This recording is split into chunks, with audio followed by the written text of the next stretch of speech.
ina ganin wani producer ya fito yana wasu maganganu wani na san zuciya.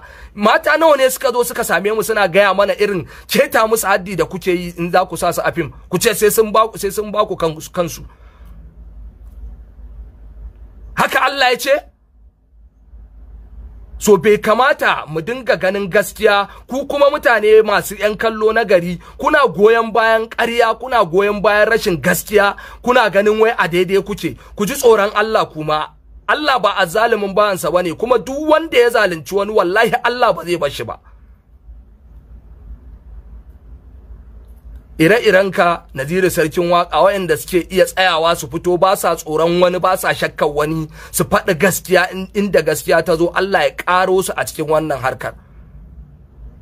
Amma ba yanda za a yi mu dinga zama kawai da zalunci, ba inda zalunci zai kai ka wallahi. Duk duniya in ka zama azzalimi wallahi ko kai sama sai ka faɗo wallahi.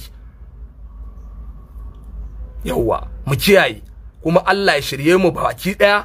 Dukkan mu ƴan adam ne, za mu iya yin daidai, za mu iya yin ba daidai ba, amma